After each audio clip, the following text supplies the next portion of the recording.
আরে বাবা, আমি তো ব্যাপারটা বুঝতেই পারছি না। শোনো শোনো শোনো, আমি কিন্তু বসে বসে বিয়ে করবো না, উঠে আমাকে 7 পাক ঘুরতে হবে। বাই চান্স যদি খুলে যায় তাহলে কিন্তু।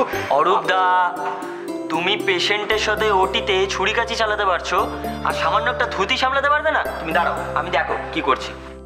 তুমি পারছো না সেটা বলো না। দূর, আমার এইসব ধুতি কেনাই উচিত হয়নি। ওই ইলাস্টিক দাও, রেডিমেড ধুতি কেনা উচিত ছিল। আর আমি পড়েছিলাম একবার, আমার পইতেতে টেকনিকটা না। দাঁড়াও, খোলো তো, আরেকবার ট্রাই করি। মানে খোলো না তুমি। এই এখানে 2-3টে গিট দিয়ে দিলেই খোলার ভয়টা আর থাকবে না। মানে প্রবলেম ধুতি নিয়ে দাও দাও দাও, দেখি আমায় দাও। আরে দাও না। আপনি আচ্ছা, লজ্জা পাচ্ছ কেন? এই দেখো, আমাদের বাড়িতে সার্থকী আর অপর যখন বিয়ে হয়েছিল ঠিক একই প্রবলেম হয়েছিল। কে সলভ করেছিল? আমি।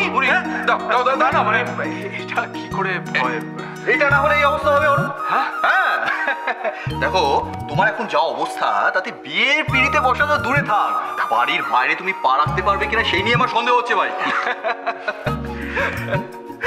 আর তাছাড়া জানো, এই আমাদের যখন মানে যে কোনো বিয়েতে এই কাজটা আমিই করে থাকি। হ্যাঁ, আমার বিয়ের সময় বাবা করেছিল, কিন্তু তারপর থেকে সব কাজ আমিই করি। সুতরাং তুমি বাবা যাবে কেন? হ্যাঁ, আর তাছাড়া তুমি তো আমাদের জামাই নও, তুমি তো হচ্ছে আমাদের ছেলে। না, লজ্জা পাবে না। ওটাও তো দেখে দেখে দেখে।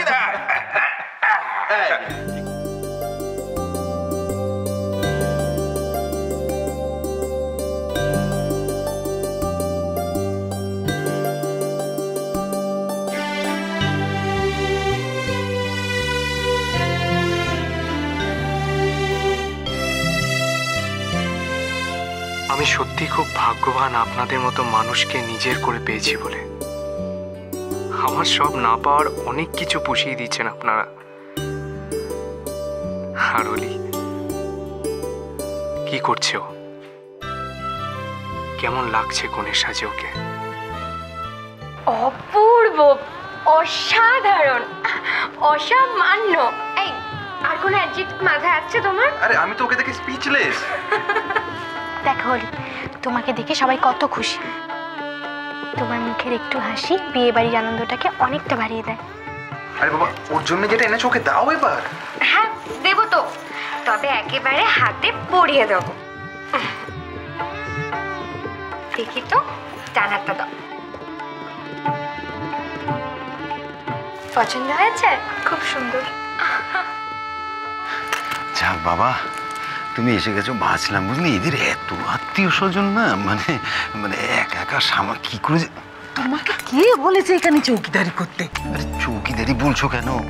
আরে কত বড় জায়গা দেখতে পাচ্ছ, একটু এই অতিথিদের একটু। শোনো, তুমি এদের সম্বন্ধী, এগুলো করা তোমাকে মানায় না কো। আচ্ছা শিখা, শিখা ওই অলি কি আমাদের মেয়ে নয়? আমাদের মানায় না, এটা আবার কি বলছো তুমি? চলে আসো।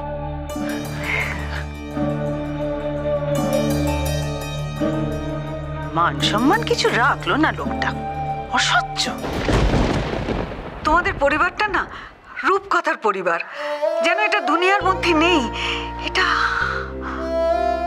কি যে বলো না ঠাকুরজি, তুমিও তো এই পরিবারেরই একজন, এই রূপকথার অংশ। না গো না, আমার অনেক দুঃখ আমি তোমাদের মধ্যে নেই। দুঃখ তো সকলেরই থাকে ঠাকুরজি, কিন্তু সেই দুঃখটা না থাকলে সুখ কাকে বলে চিনবে কি করে বলো তো? কত ছোট্ট একটা কথা, কিন্তু কত গভীরের কথা। এই সুখ, এই আনন্দ, এগুলো তোমার প্রাপ্য, এগুলো তুমি অর্জন করেছো বৌদি। আমি যেটা অর্জন করেছি ঠাকুরজি, সেটা একটা পরিবার। এমন একটা পরিবার যেখানে সুখে দুঃখে আনন্দে সবাই সবাইকার কাছে থাকে, জড়িয়ে থাকে সকলকে, সেটাই আমার আনন্দ। সব লাগিয়েছিস ওকে, কখন থেকে বলেছে দুষ্টুমি করবি না, এত কথা শুনিস না বলতো? তোকে আমি বারবার বলেছিলাম যে এই লং ফ্রকটা পরার দরকার নেই, কেন পরেছিস তুই বৃষ্টি? আরে আমি না নিত কোণে। আচ্ছা বাবা শোনো, তোমাকে যদি নিতকোণ হয়ে থাকতে হয় ওইখানে দিদি ভাইয়ের পাশে পরে চুপটি করে বসে থাকতে হবে, নাহলে এই সাজু গুজু সব কিন্তু নষ্ট হয়ে যাবে, তাই না? চলো আচ্ছা আমরা ওখানে চুপ করে বসে থাকি, ঠিক আছে? একদম দুষ্টুমি করবে না, চলে এসো চলে এসো।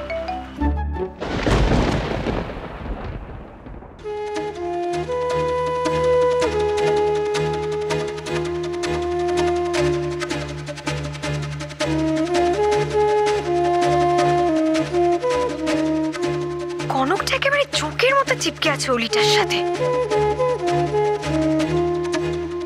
ওটাকে কিছু একটা করে। কনক, বলছি একটু বসতে দেবে রে? হ্যাঁ দিদি ভাই। কি হয়েছে তোমার? শরীর খারাপ লাগছে? আসতে বল, কেউ শুনলে শুধু শুধু আমাকে নিয়ে টেনশন করা শুরু করে দেবে। শোনো বাবা, একটা কাজ করবি, আমার ঘরে যা, ঘরের বেড সাইডের টেবিলে একটা ওষুধ আছে, প্লিজ একটু নিয়ে আয় না। হ্যাঁ দিদি ভাই, এক্ষুনি এনে দিচ্ছি। কিন্তু তুমি অলির কাছ থেকে যেও না, ওর কাছেই থেকো। একদম, তুই নিশ্চিন্ত থাক, তাড়াতাড়ি যা।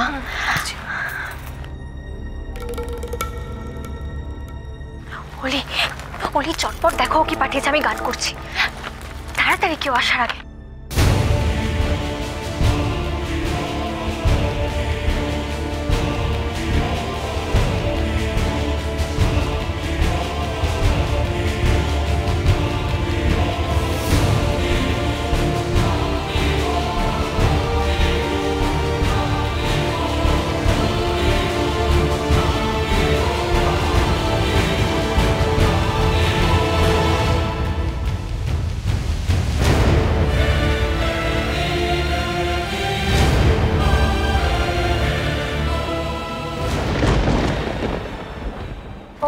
অলি, তোমার ছোটদা ভাই আসছে এদিকে, তাড়াতাড়ি লুকিয়ে ফেলো ফাস্ট।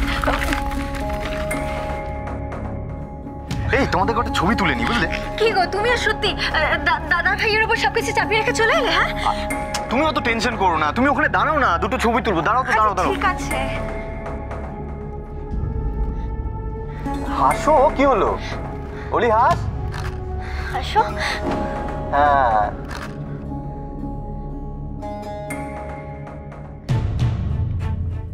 ছোটদা ভাই, এই এলইডি গুলো লাগানোর কোনো দরকার ছিল?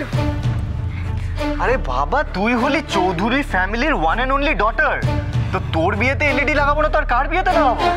তাও তো দাদা ভাই আমাকে বারণ করলো দেখে, নাহলে তো আমি ভেবেছিলাম পুরো বেঙ্গলে তোর বিয়ের লাইভ টেলিকাস্ট করবো। শোন ছোটদা ভাই, আমার কিন্তু এগুলো একদম ভালো লাগছে না। মানে তুই এসব সামান্য এলইডি নিয়ে কেন ভাবছিস? কি হয়েছে তোর? ওর কিচ্ছু হয়নি, ও শুধু এটাই বলতে চাইছে যে এত কিছু না করলেও হতো, তাই না? আচ্ছা, এগুলো আমরা আমাদের খুশির জন্য, আমাদের শান্তির জন্য করেছি, বাস শান্তি। আচ্ছা ঠিক আছে ঠিক আছে, তুমি শোনো শোনো, তুমি না এক নম্বরের ফাঁকিবাজ। দাদা ভাইয়ের উপর সবকিছু চাপিয়ে রেখে চলে এলে তো এবার রেগে যাবে। তুমি যাও তো, যাও রে বাবা। উফ অলি, অলি দেখো, রাহুল শুধু থ্রেটই করতে পারে, ওর ক্ষমতা শুধু ওইটুকুনি। আর এতগুলো লোকজনের মাঝখানে ও কিচ্ছু করতে পারবে না। তুমি একদম চাপ নিও না প্লিজ অলি, রিল্যাক্স। দেখো বাড়ির শুধু লোকজন কি ভাববে সবাই, প্লিজ স্মাইল। হ্যাঁ, কিচ্ছু হয়নি, কিচ্ছু হয়নি। ওই দেখো অলি,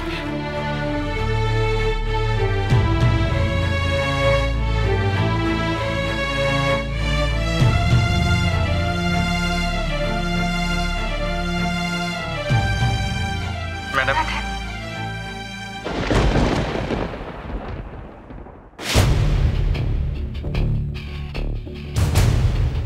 আর ঠিক 10 মিনিট সময় তোমার কাছে আছে।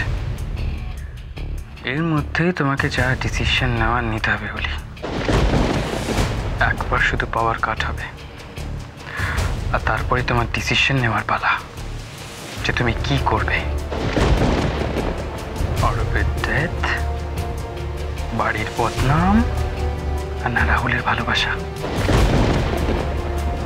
আমি বাইরে দাঁড়িয়ে অপেক্ষা করছি।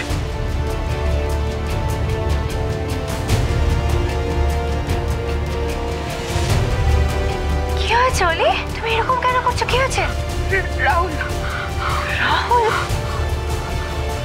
কোথায়? কেউ নেই তো। কি হয়েছে কি তোমার? মানে ও এখানেই আছে, তুমি দেখো না ভালো করে। ও এখানে কোথাও আছে। ও অলি, অলি প্লিজ, অলি প্লিজ রিল্যাক্স। বাঁচতে দেবে না, ওকে বাঁচতে দেবে না। অলি কি করবো এখন? কাম ডাউন।